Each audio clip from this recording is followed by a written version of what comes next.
Hello, everybody. We are back here for another episode of I started to say two words at the same time. We are back here for another episode of Always Almost There, Day After Show. We have reached the end of our three-night rhyme and run. We've got one show left on this leg, this first leg of spring tour, if you will. And today we are joined by the Vibes crew. We had the two of them on during the cap run. Such a good team. Had to have them back. Let's So go. Haps and Camito, good to have you guys back on. How are you guys today? Good. Good. Great to be back. Thanks, Storm. Yeah, man. Oh yeah, Just well, landed about an I, hour I like ago. I like that vibes crew. It's a good one. it's Yeah. good. It's what you guys are. That's it. No The doubt. Vibes crew. But yeah, Haps, you just got home from Nashville. Yeah, took the had the 5 p.m. flight and moved that up yesterday when I was already like Smart. I could be home at like 10 a.m. So did that. Was on the flight with Chop and Allie. Had a baby sitting right next to me and put the earbuds in and listened to the Wisteria from night one a couple times. A lot of babies this weekend. Yeah. They're like more babies than you would expect from a 3-night Goose run. Yeah. But a lot of It was babies. good to Well, see. before Next generation. exactly. So before we dive into last night's show, a quick word from our sponsor. Today's episode of Day After Show is sponsored by Beekeepers Naturals. Powered by nature and obsessively tested, Beekeepers uses potent ingredients like propolis pollen and royal jelly and steers clear of added chemicals. In a day and age where we want to boost our immune system as much as possible, Beekeepers Naturals has many products from lozenges to gut health supplements to support us and tap into the magic of nature. Personally, I don't leave home without one of their propolis throat sprays, especially supportive when singing my heart out at a show. Use code STORMSOUND at checkout for 20% off your order at beekeepersnaturals.com. Very exciting. So, Do me and Mark get a sample of that for being on here? How's that work?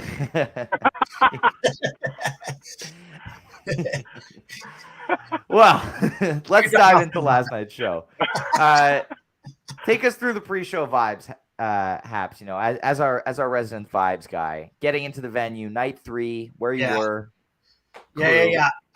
Getting in the venue is a piece of cake at that place. I mean, they put up a metal detector and you just walk through and they ain't stopping out. I don't think the metal detectors are on. You just walk right in. It's great.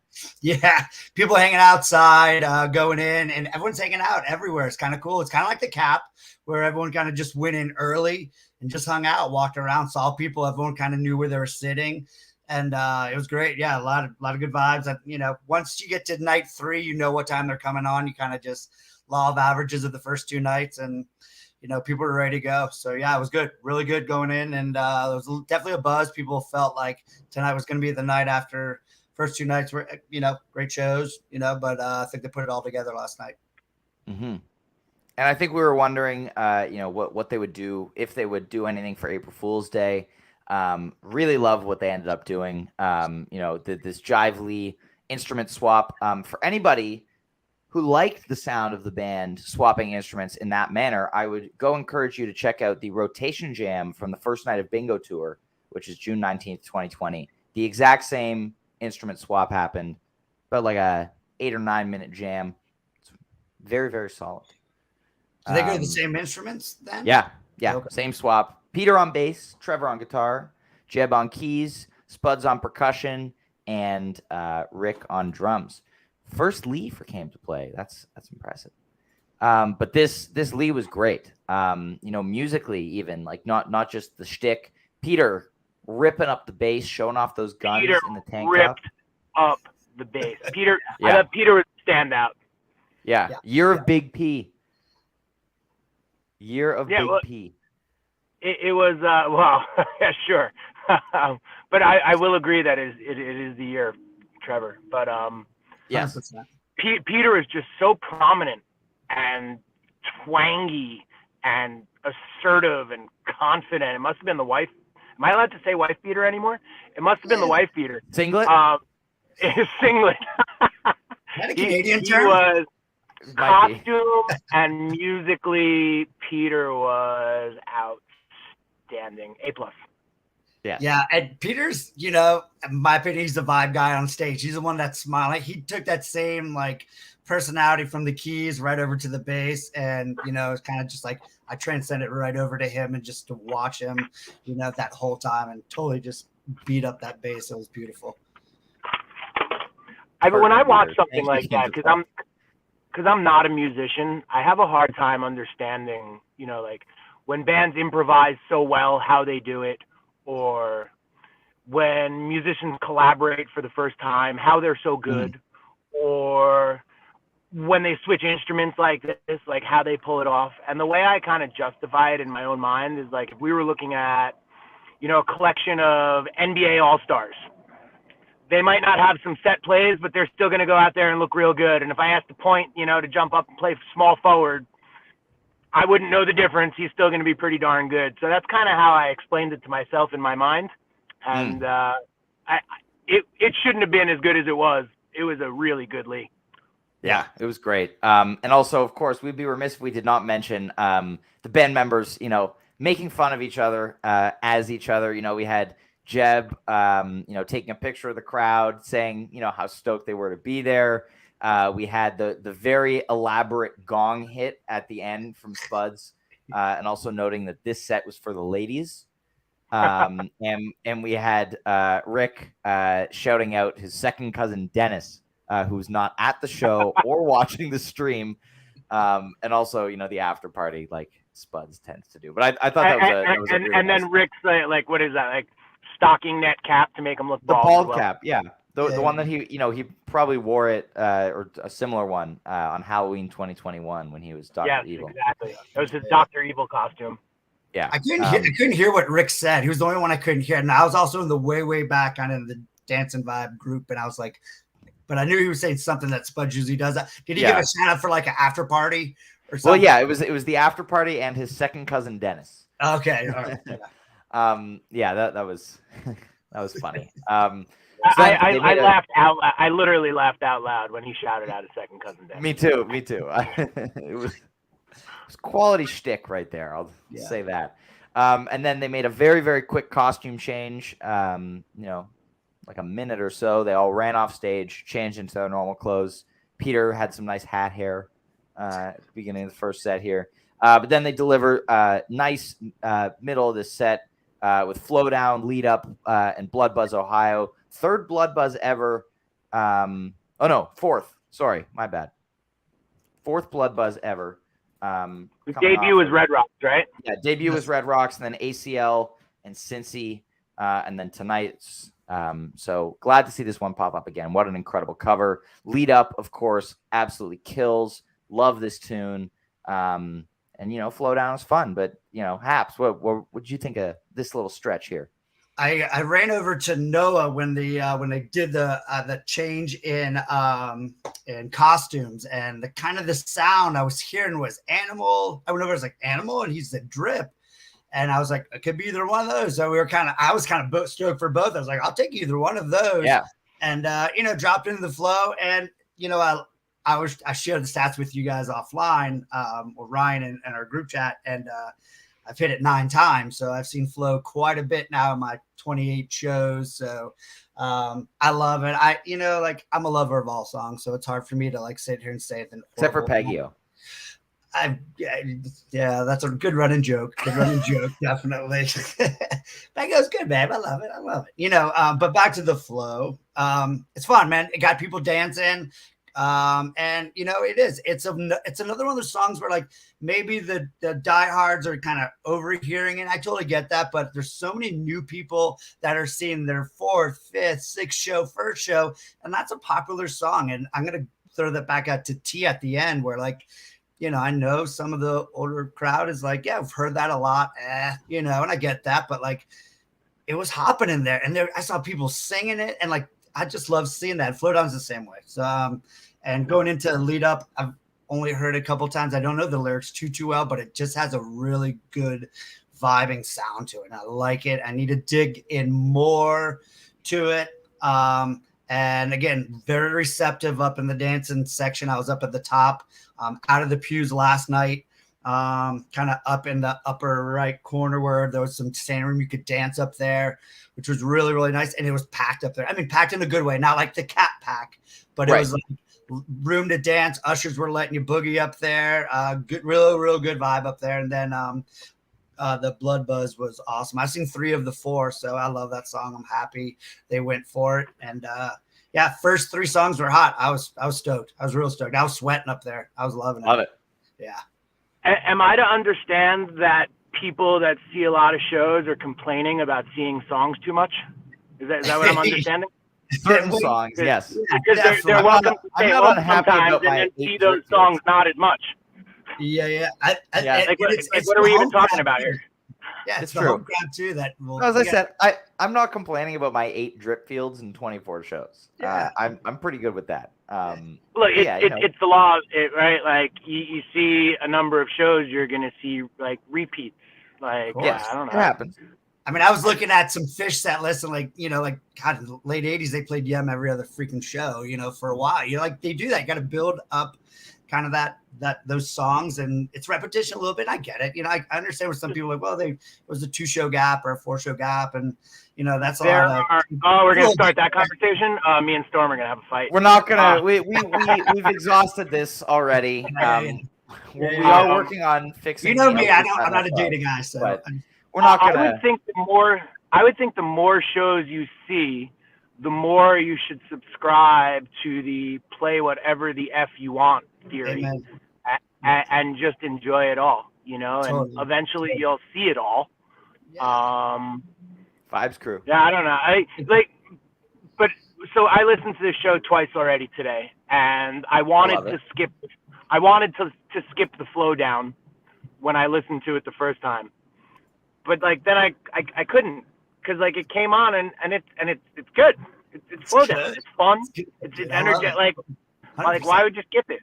So I have to imagine that there's a lot of energy in the room there too, right? Big time. Yeah. Big time. No doubt about it. It's a song. I know Ben gets to show off a little, and yeah, it's a good one. Lead up. I mean, give me a new Rick song every week. I'll take it. Let's go. Definitely. When I was listening to that, I kind of felt like the thought that crossed my mind was that it's like the I don't know, the Rick equivalent of like About to Run for Trey or something like that. Like he gets to go a little Guitar Hero, it starts a little, I don't know. It's a great song. Super big fan. Play it as much as you want. Get comfortable with it. Keep playing all these new songs. Let them become a big part of the repertoire. Love it. And then what was after that? Blood Buzz. Blood Buzz. Unpopular opinion, probably not my favorite cover, but it was good. It was really good. Yeah. All right, there you go. And then we get a Tumble, first one since the fall. I'm very, very happy that they decided to do the Tumble into regular tumble thing again, like they did in New Orleans. This time, I'm pretty sure it was intentional. In New Orleans, they did it by accident.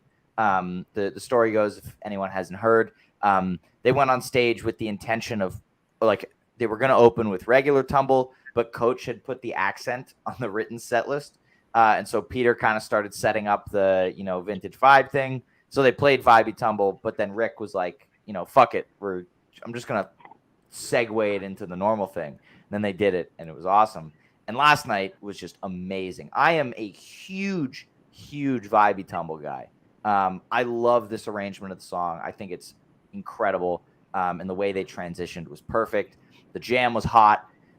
This was, I feel like, there are sometimes a Goose show where there'll be a certain point into the first set when things start to really click, when the energy really gets there. And this tumble was that moment last night. It really got there and was a great explosive finish. Camito from the couch. Yeah, from the couch. So ready to segue to the last conversation. I think I've seen 16 or 17 tumbles, and I got a little bored with it for a time.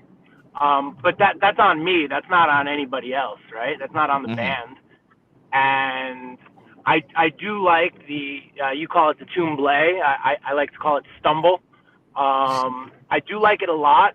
I think what I was thinking last night when they went fast and then hit that Groovalicious jam, I was just thinking that they're much more comfortable hitting the jam space from the tumble than the stumble. And I don't know, that's kind of how I interpret it as the listener. I thought that first set tumble jam, though, really was like a billboard announcing that it is on. Like, Yeah. watch out from here on out. Like, wow. That was a serious, serious, serious tumble, and it really translated from the couch. Yeah. Inside, the slow build was just, it was sexy. I was sitting there, it's like, it just sounded beautiful. Trevor was just hitting it hard, and just I'm personally a huge fan of the slow start. I love how they go into it. And again, I like that they try new things. They're trying, tempo with songs is great. And overall, like it works, and last night inside, like it was loud, sounded great. People were just going. And that second part of it, when they got into tumble, was just rocking. It was just my favorite tumble. I've seen, 6 or 7 of them now. By far my favorite. It was just Love it. beautiful. And, everyone around were just kind of like eye popping, like, here we go. It was definitely that, like you saw when, like, it was a good groove the first couple songs, and all of a sudden, like, it became a sweat box up where I was at, because people were just moving and shaking. They felt that next level that the band was going to, kind of finishing off that set in the Thatch. I love the it. lift off part in the jam, like where they lift off from like the composed section to the jam, it's so recognizable. It happens at the same spot every time, and sometimes they have to look around a little bit, and I thought last night they left fast and found it immediately. Yeah. And shout out to ahead. Peter's guitar tone at the beginning of this jam, because damn, that thing sounds good. And 2-guitar Goose. 2-guitar Goose, man. We've been on that for a long time. 2-guitar Goose. I think I first noticed 2-guitar Goose back in Philly last year. Yeah. And it's just, you see Peter pick up his guitar and get excited. Yes. And we'll talk about another exciting moment later in the show. I do want to address, how many times have they done the Stumble or Tumble? They have done it 7 times now. The first one was 5/9/21. Big fan of that one. But Where was so that? from At the Caverns? That was the Caverns, yes. Out of a very unique Doobie song. Fun fact. So from there, after this tumble, they've kind of blown up the building a little bit. Where do you go from there? And I was kind of sitting on the couch like, okay, where do they go next? And then as soon as Rick, hit that like, I'm like, okay, yeah, like this is the move here. Throw down the Thatch. This is, perfect call. And the roar from the crowd now every time they play this is nuts. Like for a song that was debuted in November, to get that kind of response from the crowd. Like I listened back to it, when the boards dropped this morning, and just hearing people just go nuts for the Thatch for those opening notes was just amazing. Trevor obviously slapping all over this jam, and then Peter just like attacking the clav at that one section of the jam, just absolutely nuts. This is, in my opinion, the GOAT Thatch. Hasty rank, whatever. But this was amazing. Perfect set closer. Every Thatch is the best Thatch since the last Thatch till the next Thatch. Yes. Yes. Abs, how was Thatch? Yeah, and we'll use that same quote when it gets to Madhuvan too. Of course. Yeah. Loved every minute of it. I was sitting there after tumbles, like, that's 4 songs and we're getting close, but they've got one more in them. What are they going to do? And yeah, like you were saying, Ryan, the crowd erupted very much like when the first note of Hunger Sight always hits, where it just explodes. And same thing in the rhyme the other night when Hunger Sight hit to start the second set, just an explosion of like, F yeah, same thing with Thatch. Right when Rick goes into that lick, everyone was just like, here we go, and it was almost like premature dancing, like, because it kind of starts off slow for a second before it gets going, and people were already like ready for it, as Rick was kind of just playing with that note for a second. Beautiful version. Go, no doubt about it. I can't wait to hear. I have not re-listened yet, just downloaded everything onto the to the phone. I'm gonna be jamming out to it later, probably watch the webcast actually in a little bit. park on the couch. Yeah, definitely. Got it ready to go. Got picks in. Junior's got picks in too. So everyone just get your picks in. There we go. Camino. Yeah, well, no, everyone really is the best one since the last one. Because it's so new, they're still finding like what they want to do with it. So the first, I don't know how many times they played it now. 7, 8, 9. 9. Wow. Right. So the first 7 times maybe, were probably 15 minutes, 10 to 15 minutes, but like all thatch, and now they're starting to go type 2 a little bit and finding out what they want to do with it. Mm-hmm. And this song from the first notes when they played it on Taboos tour, it was an instant hit. It's just got that groove. It just grabs you. It makes you move. And as they find what they want to do with it as a jam vehicle, truly unlimited potential. And I love what we learned about it. Has that ever been discussed? What we learned about it at the Cap? The Milo Believe? Yeah. I love that. Like, and now I just picture this cartoon character in my head, and it's just such a cool thing to write a song about, with a couple extra layers of meaning, but big song. Play it every night. Go for it. It's also one of those like new songs that just feels like it's been in the repertoire for a while. Like Feel It Now is the same thing. Even Lead Up, like it doesn't sound new, like it seems like it's well rehearsed, and Thatch is like that. Just right in your ears, like I feel like they've been playing it for a long time. It just some songs are easier to understand as a listener. Yeah. Thatch and Feel It Now on the first listen, they're just very easy to get behind. I think Lead Up was a little harder to get behind. Yeah. And I think Everything Must Go was also a little bit harder to get behind. That one took a few plays as well. Yeah, I agree. But I think now it's one of my favorite songs in the catalog. I think that is such a potent song. As I think about the message and what Rick is most likely singing about, I can guess. I can't confirm, but I can guess. Right. Yes, it's just such an easy song. It's easy, like from the listener's perspective. Yeah, it's perfect. It's really perfect. Hatch Fox. That's all there is to it. And that brings us to the end of the first set from last night. Haps, what were the vibes like at set break last night? Going into the last set of the run. Yeah, I hopped around. Hugs, sweaty hugs, wows, a lot of that. Went downstairs. I was upstairs. Went downstairs, catch up with Captain Incredible, who's down there, almost riding the rail down there. Jeff's down there, ran into B Dunn and Becca. A bunch of people kind of just congregating and just kind of like, wow, they were, like a lot.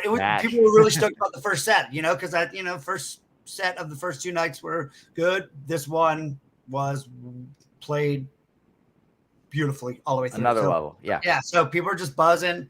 It was great. Set break's always fun because it's a little bit of like review time, chat with everyone, what's going on, what do you think? And everyone, Tumble Thatch was the talk. Amazing. From the couch, I noticed a lot more friendly. Not friendly is the wrong word. I noticed a lot more familiar faces, on the stream last night than I had been seeing previously in the run. And I don't know if that had any like impact on what was going on in the room. Did it feel more familiar, or like same faces just spread out differently? Part 2 there, yeah, definitely. I saw people all around. I mean, I was down on the floor first night. I was up in the balcony, pretty good seat. Second night, third night, my seat was trash on the far left. Couldn't see anything. I knew it was that because I went and peeked at it the night before. I was like, "There's no way I'm sitting over here. I'm going right over here to the dance section up top." But I heard there's not a bad seat in the house. Is that not true? Not true. Definitely not true. Yeah, it's wretched underneath there. It's great if you're going to church or you're sitting down watching an acoustic set, but there's poles everywhere. If you're underneath, deep, like the first 5 rows, maybe 7 rows are not underneath the balcony. And once you go underneath the balcony, there's poles because it's built in 1892. And the further you go back, you can't see the lights, sound. From what I hear, I didn't stay down there. I was up front, like right in front of Peter first night. Up top was great. Sound was beautiful up top. But if you're over on the ends, because it horseshoes around, you can't see Ben if you're on the left side at all. If you're on the far right side, you can't see some of Peter, and definitely all of Jeff you can't see. So you kind of got to be right in the middle. Even if you're a little bit on the second to last section where the speaker's at, it was an amazing sound. Right in the middle was just bread and butter, kind of like right where I was at. Sound was amazing. I just got lucky to the 3 places that I were at, but definitely. Pardon me for asking a question that I could have Googled the answer to, but how many does it hold? 22,000-ish, somewhere in that 2,200, range. I think. Yeah. 2,200. Yeah. That's about twice as big as it appears to be on the stream. Yeah, 2,300. It goes deep. It goes deep underneath, like really. It goes all like row, like Z. So half underneath. the room had shit seats. Yeah, it was tough. I mean, it's an old church, so it's pews, and the pews are right next to each other. It definitely was built for skinny people from 1892. Not Americans that like to eat ice cream sandwiches like let's dive into set 2 here. We get finally the Modavon that we have all been waiting for. It's been my 8-point pick for fantasy for like the last 7 shows. So happy to get this, and what a Modavon this is. I want to immediately talk about what Trevor's doing for the first few minutes of the jam. Just these textures. He layers in this reverb, just like he was like this, and they got a good close up of him, just like tapping it. Yeah, and so instead of playing more notes, he was like very, very textural, which was so cool. And there was like some synths from Peter and Rick doing textures as well, and guitar from Peter too. And it was just this kind of like sitting in limbo in this really cool space. Not sometimes with Modavon we'll get initially like some really evil stuff for the first minute. This was just like space. Yeah. Wasn't like super beautiful space, wasn't super evil space. It was just space. So beautiful texture swirling around. And then this like beautiful Bliss jam, shades of Cleveland Rockdale. We were talking in the group chat, kind of like 726 at times. Yeah. I might be forgetting a couple other things. But what a build that they then get into, and then peak after peak after peak after peak, returning to the song. But this was an incredible Modavon. What was this like in the room, Hats? Right before, it's kind of like everyone's kind of waiting. They knew they're about to come on right there. So people are kind of moving closer to where they were supposed to be. And then, lights out, screen, blah, blah, blah. First note, people are just running in. So upstairs, there's only one door in and out. Okay. I mean, it's so old that like it's far right side and it's single door in, single door out. Mm-hmm. And so literally people are just running in when they heard it. Which was like, of course, I get goosebumps of that. Just seeing people like super stoked running by me and, just like super jazzed. So yeah, I think everyone I had as my 8-pointer, most people up there for the fantasy people definitely had that ready to go. Except for Neil. I'd like to shout out Neil. I did see didn't put it on his picks last night because he's a fool. Yeah. We can say that. He's not here. So, getting into the song, I love that after the lyric part, and they get to that slow, and there was a nice, methodical, blissful jam for a while, and I was like, are they just gonna stay right here and go right, and then get to the end and just kind of like, all right, we're doing a slow Modavon. I was like, I'm okay with that because it was beautiful. But then here it comes. It switches over to that, kind of that next level Modavon where they start jamming really hard, and it was peak. And I thought first peak, okay, maybe it's done. That was perfect. I'm happy as hell. Hell yeah. And then it kept going. Second peak. Right. Third peak. And we're all looking around at each other just like, there's beads of drip just coming down like, Camino knows he changes his shirts like 6 times a show. So he knows what's going on, like to just get that sweat going. And it was going. I was drenched after that song. After like the third peak, I was just like, I need a new shirt. I need to go to the merch table real quick and get some because I don't bring extra shirts like my man. The only time they ever beat me with the peaks was at the Engborg. I like to stay in good shape, be ready for something like this, right? Yeah, and right. If I ever have to like give up and take a breath like mid song, I'm like, then that's on me. I wasn't ready, right? And the only time they ever beat me was the Engborg in DC. Oh my God, yeah. 3-2, the set closing Engborg. I had to throw in the towel. I couldn't believe it. But all those peaks are like what that's kind of what Goose is. That's what Rick is. That's what Goose is. Like peak after peak after head shaking. Like, oh my God, wait, there's more. They're not done. That was only step 1 of 15. Like, what are you kidding? But where they've really grown 2023, I think is where we're seeing the benefits of them having toured with Trey and learning about textures is a great word. Patience is a word we've been throwing around a lot this year.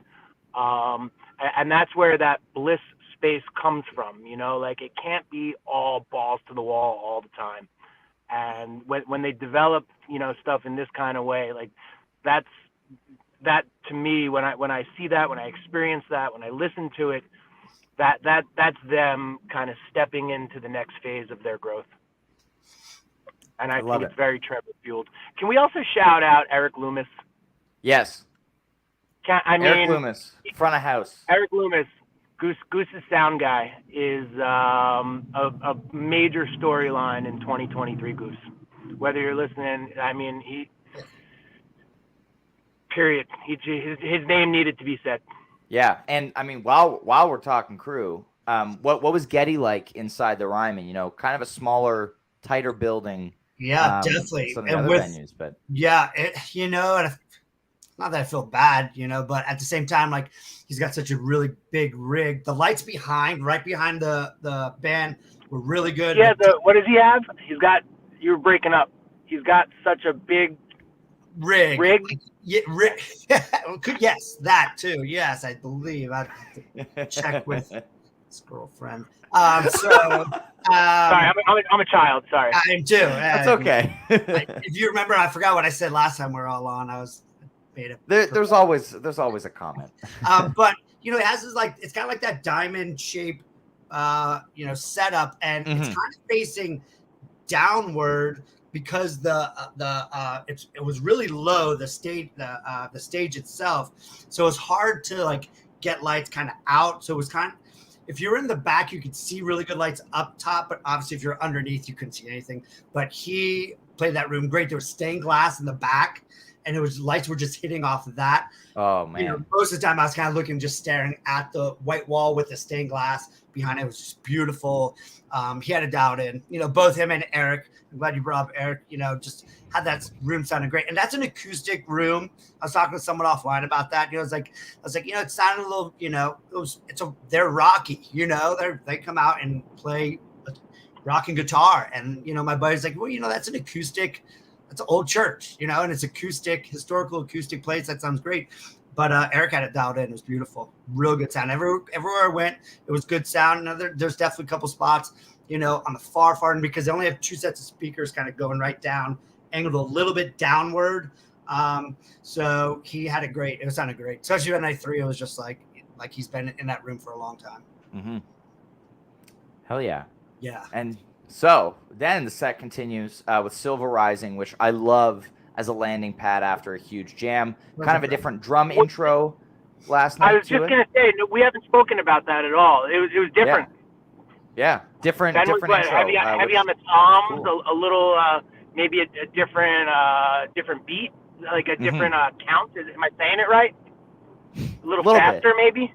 A little bit. And I wasn't sure what song it was initially, but you know, Silver Rising is fantastic in this slot. I love it as an early second set ballad. Works anywhere in the show.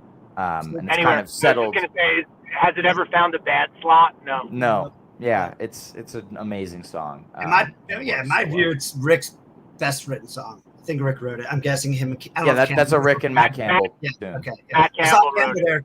Yeah, I saw Campbell there a couple times. He was there for all 3 nights. But yeah, I think it's their best written song. It's beautiful. First time I ever heard it, I was like, this is just beautiful. I once asked Rick, I was like, is it an autobiography? He's like, yeah, but Campbell wrote it. Yeah. A couple of werewolves. Yeah. You know? It's just passionate. It's passion about, you know, like, I don't know. It goes deep inside when you start hearing, you know, his voice, and really it's just passion. I love singers that have, you know, some voice behind their lyrics, and Rick does in Silver Rising. It's just, I could hear it every And night. then One of those songs play every night. The rounds in that song are the best. Yeah, the vocal rounds. Yeah, it's amazing. And then from there, we get into Redbird, Straight Burden. Very happy to hear this one pop up again. Almost 20 minutes long. Pretty damn amazing jam last night. We have a couple of teases in this one as well. At the point, the first was this not already destined to be one of the best like all-time set to Goose with Madhuvan, Silver Rising, Redbird? Yes, 100%. 100%. I mean, absolutely 100%. Amazing set. And so we had a little vamping on You Haven't Done Nothing by Stevie Wonder. Rick and the rest of the band, to a lesser extent, playing with that. The bass line from that song. Thank you, Garrett, for pointing that out to me last night. People were throwing around like Boogie On, like what is this that they're playing? And he texted me. He was like, I think it's this song, and gave it a listen after the show. So thank you for that. And we also Loose Ends popping up again. Not giving Noah Ray what he's been chasing. No full play of the song. You should have saw him too, because when I heard the Loose Ends coming, I looked over and he was, yeah. I was like, hold on. Yeah, like they're not the cap right here. And so they played it for a hot second. He didn't melt down, but like he was stoked. I saw him. I was like, I don't know if they're gonna do it because they didn't do it at the cap. They just teased it. But it was great Redbird, and I always love Getty's Lights, because Redbird, all red lights, and it stayed red for most of that beginning of that song, and it just adds to it when you have someone that understands the music and can do that with the production part of it. It just is well rounded, and I love that aspect of his part of that song. On the light side. Great call. He's full on AG6. Yes, agreed. Getty obviously always killing it. And then interesting, after the Redbird, we get to This Old C and Don't Do It to close the set. C felt a little bit rushed to me. I mean, really during every song, but it's very noticeable. We lost you for a sec there, Camino. But talking about the C and the Don't Do It, the C felt a little bit rushed to me, not just because they cut the jam, but also it was definitely played at a faster tempo than normal. Felt like they were just trying to squeeze in the song.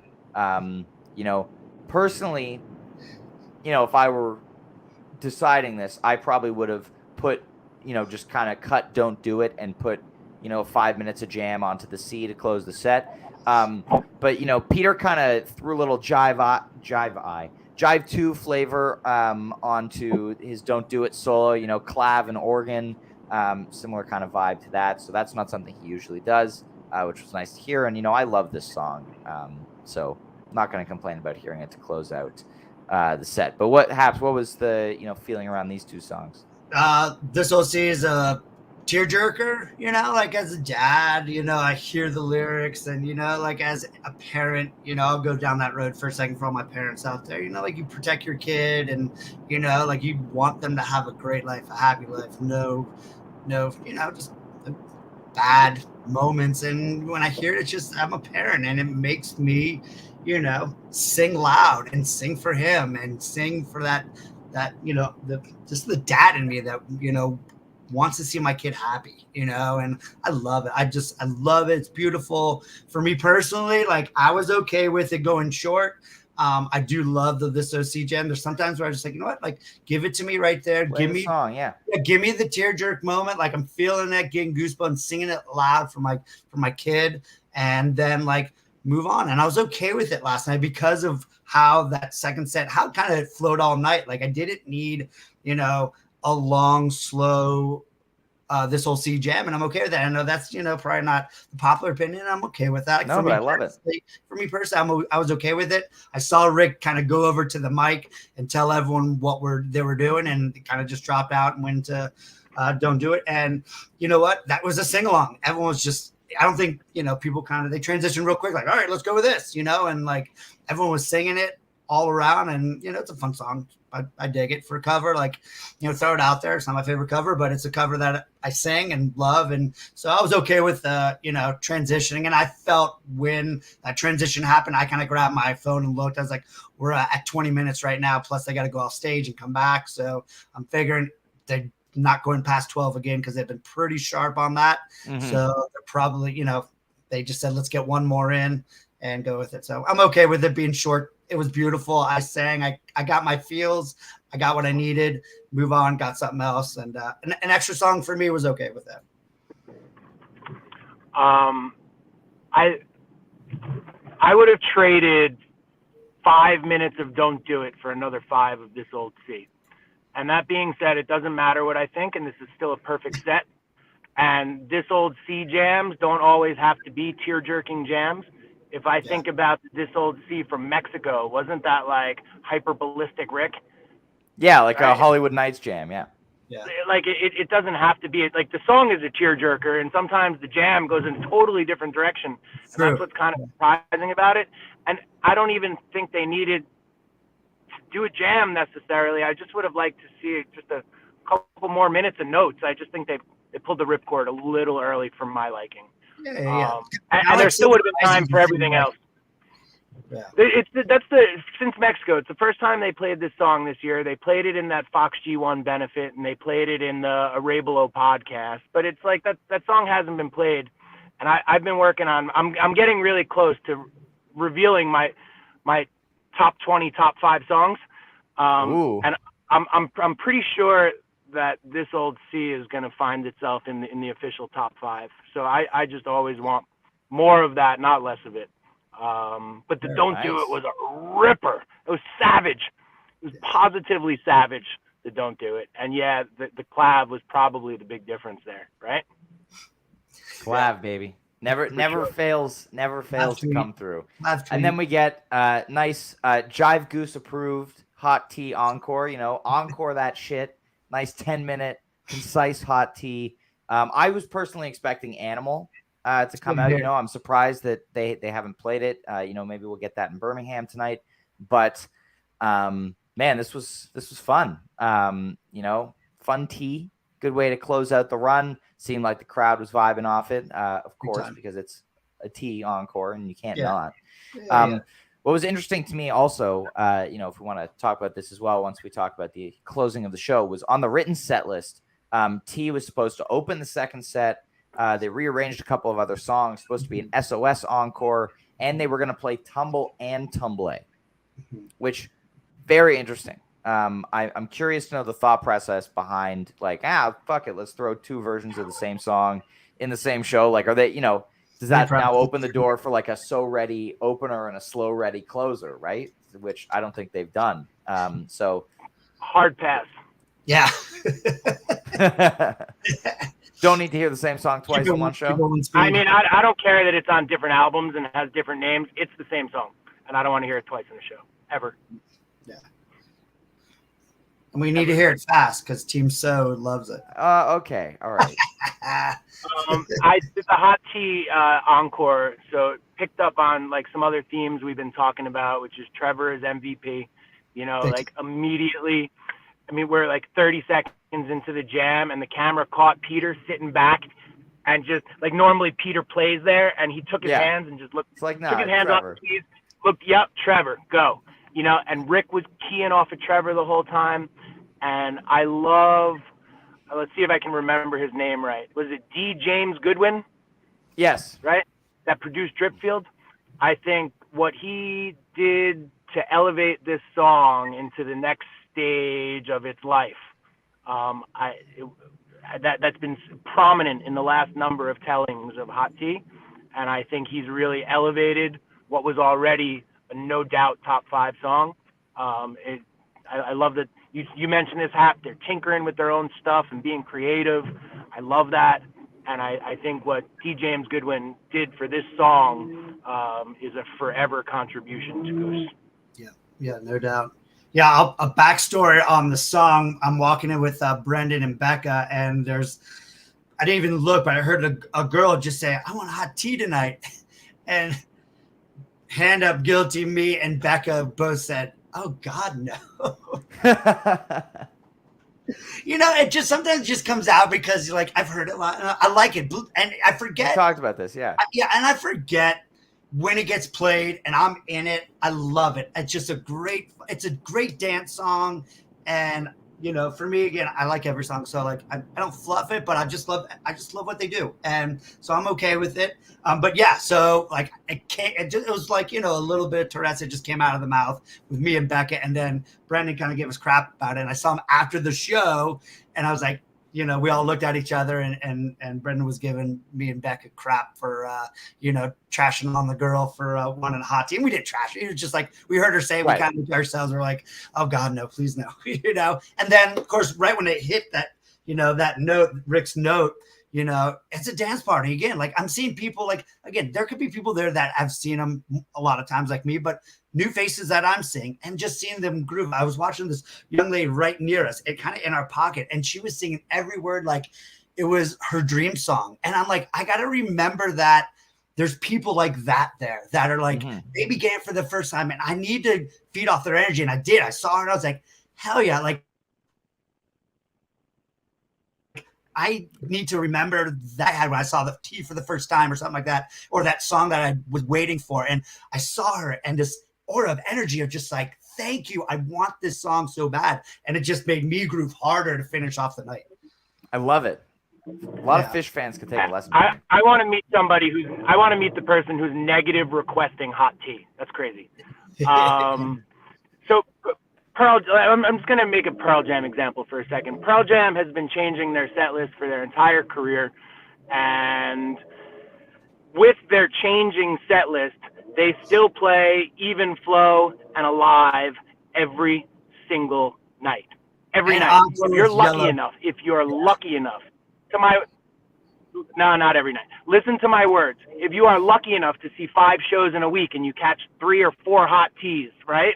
Like, they play these songs every night because it's some people's first show, and that's what they're paying for. And those are their greatest hits, and that's what they want to hear. And they're allowed to hear it, and the band is allowed to play it. 100%. Yep. I love that. I love that analogy. That's exactly true. And that's what I was thinking as well. These last couple of nights, like, there's people that's one of their hits. It's one of their hits. It's great. And even like I have some friends that aren't really into Goose, but they're like, they know Hot Tea. Like that's like a song that they know, and they hear it. They're like, hell yeah. Like that's kind of a song that maybe some outsiders, they kind of get brought in with it. And that's okay. It's okay to have a song that brings people. Alive was mine for Pearl Jam back in the 90s. Like, hell yeah, this is amazing right here. And that got me going down towards, a lot more albums. Vitology. I saw my first Goose show, sight unseen, note unheard. And I remember standing online for my second Goose show, like 3 months later, and somebody asking me what I wanted to hear. And my first request was Hot Tea, and my second request was Yeti, right? Like, and it's always somebody's first Goose show, right? And play the hits, man. Play the other stuff too, but play the hits. Yeah. I could sit here and listen to you guys talk for like hours. This is great. Thank you, both of you, for coming on today. Really appreciate it. I'm looking forward to the last show of this first leg of spring tour tonight. Earlier show time tonight, which is very nice for those of us on Eastern time. 6:30 Central show time, which probably means a 10 p.m. Central curfew. Yeah, Mountain time, whatever. But yeah, it's our last show for just short of 2 weeks, and then we pick back up in Madison on the 12th, or I believe it is 13th maybe. But only a few more shows until I get to see them again, so I'm very much looking forward to that. We'll be back here, of course, to recap tonight's show tomorrow at 3:30 p.m. Eastern. And us three might all be up in Seattle. I know me and Ryan will be. Maybe we'll do this be live from the same room in Seattle. Yeah, you're gonna be in Seattle. It's gonna happen. Yeah, let's get the crew. It often does. Yeah.